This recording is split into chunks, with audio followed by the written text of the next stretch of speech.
There's a wealth of expert opinion on the huge scale of Scotland's long-term oil and other energy reserves and the opportunities which that will offer Scotland as an independent country. Well, we're joined now from Aberdeen by Kenny Anderson, who's Managing Director of Anderson Construction and a member of the pro-independence group Business for Scotland. And here in Glasgow, we have Tom Greatrex MP, who's the Shadow Energy Minister and who speaks for the Better Together campaign. Morning to both of you. Morning, Healy.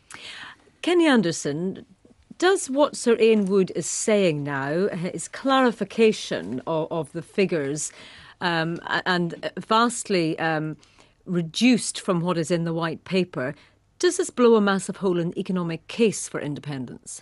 No, not at all. Oil and gas is a huge bonus to the Scottish economy. Excluding oil and gas revenue, GDP per head in Scotland is equal to the UK. So oil and gas is a huge bonus. Now, these assessments of what's left... A huge bonus in terms of the figures which have been quoted in the white paper, among other places.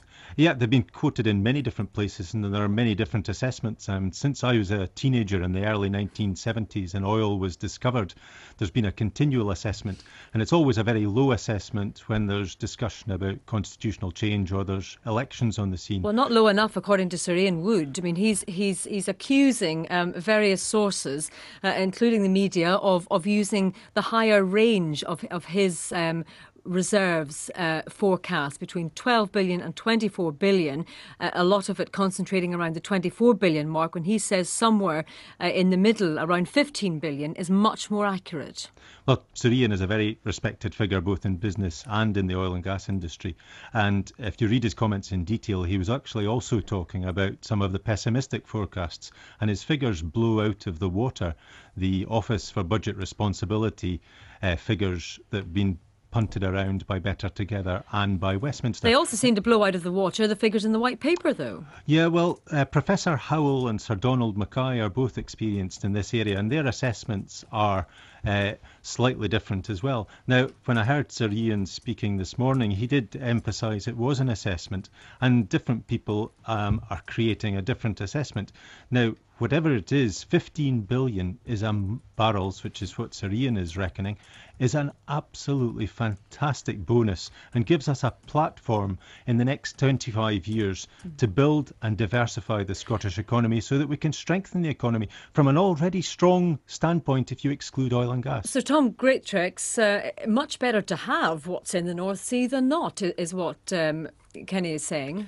Well, Ian Wood, and I heard your interview with him earlier on this morning, Hayley, and you could not fail to see his irritation at the way in which what he said has been misquoted and the way in which things he said have been used, and ignoring the two small but significant words up to when he's talking about the barrels of oil equivalent that may be available. But look, the point he's making... But he also criticised the pessimism. The point which is very clear from what he's been saying, both to you this morning and last night and yesterday, is that when we're talking about this, we should be thinking about the amount of oil that's available and taking a cautious assessment. The problem for the Yes campaign, the problem for Alex Salmond, is that he has spent the last year or so going around talking about basing all of his assertions on 24 barrels of oil equivalent, when it could be up to 60% less than that.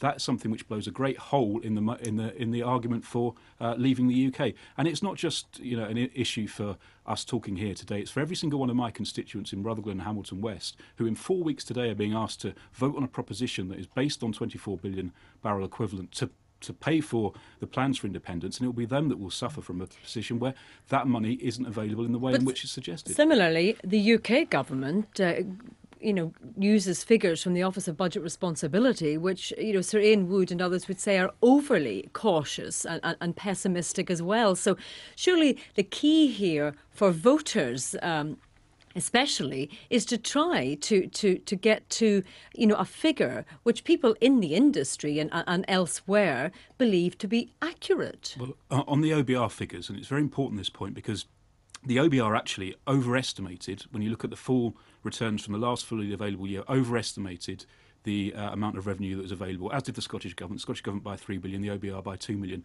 The OBR, when they revised their figures, took into account all of the issues around the level of exploration, the level of production, to get to their revised figures. But what Ian Wood is talking about, and it's very clear in his report which he's done, and I don't think there could be any more credible and expert, given the report that he has just undertaken, an incredible amount of detail about maximising economic recovery, is even taking into account and making the changes that he's suggesting, which the government are taking forward. Well, no, they haven't. They've actually ignored already some of the points that Sir Ian made.